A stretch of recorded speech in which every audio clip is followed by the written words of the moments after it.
Okay, third grade, today we learned about a traditional holiday in Mexico called the Day of the Dead, and you are going to be starting to create your Day of the Dead inspired artwork by creating a skeleton. So today at the drive-thru, you need to grab a black piece of paper and a messy mat. When you get to your seat, if you are number 3 chair, you need to grab a cup of white paint from the paint drive-thru, as well as water and brushes for your table to share. At your seat, you need to start with your name, Miss G, and your class code, and flip it over. Now when I work, I always like to start in pencil, and I'm going to be drawing in white crayon to help you see my lines better.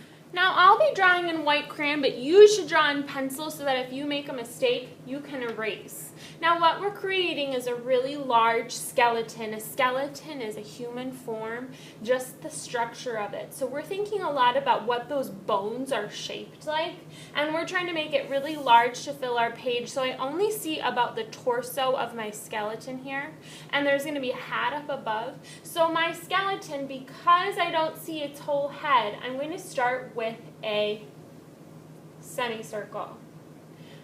A skull, as you know from drawing portraits, is a semicircle with a little bit of an oval down below for the jaw or where the mouth is. Now when I think about what the eyes are shaped like, I know when I draw them they are footballs because of my eyelids. But if there weren't eyelids there in my skull, they are just round. My nose is kind of like the shape of a triangle without my actual nose there. And if I didn't have any lips, my mouth might be shaped kind of like a big D. Now all this will be colored in white, just the openings will be left black. Alright, next comes my neck, and my neck is kind of going to be like a straight line. That's actually a bunch of tiny bones that fit together to make my neck so that it can bend all different directions. And now I'm going to think about this part on my chest. It's called my collarbone, and it's shaped kind of like a bow. So I have my shoulder, I have a U, and my shoulder. Next I'm going to think about this part in the middle. This is called my clavicle, or my middle part, and this is the middle of my chest. And it's shaped just like a necktie. So if you've ever seen a man wear a necktie, it starts with a triangle, and then it's this long triangle underneath. So it goes a long line, kind of like a diamond actually, more like less than a triangle. Looks just like a necktie. That's actually how your bones are formed. From there, your ribs come out, and that protects your chest and your lungs and your heart inside, that kind of cage there so that nothing gets hurt.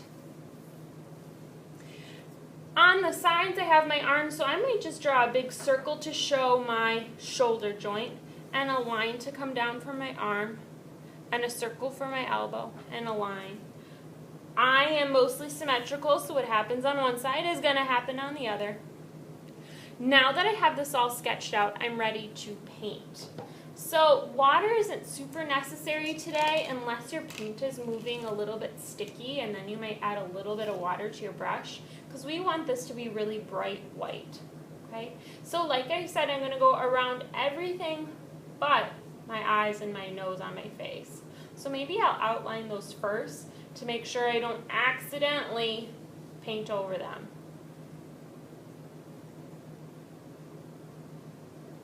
Now I know I can paint white everywhere else.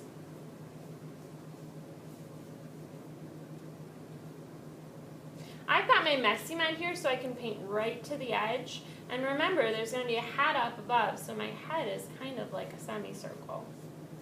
And that's okay for today because there's going to be something else next time that gets added on top. Then with a ballerina brush, using the best craftsmanship I can, I'm going to have the brush go on just the tippiest of toe to outline these lines. I'm not going to fill anything else in third grade, just these lines that I sketched out. I also need to fill in where this bone is, because this is a pretty big bone here, so it's going to be solid white. And then some more outlining.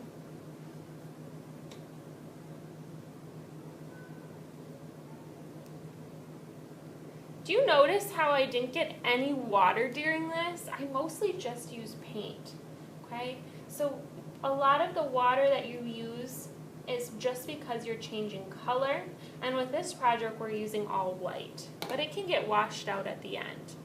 When my skeleton is done, I'm going to carry it flat like a lunch tray to the drying rack.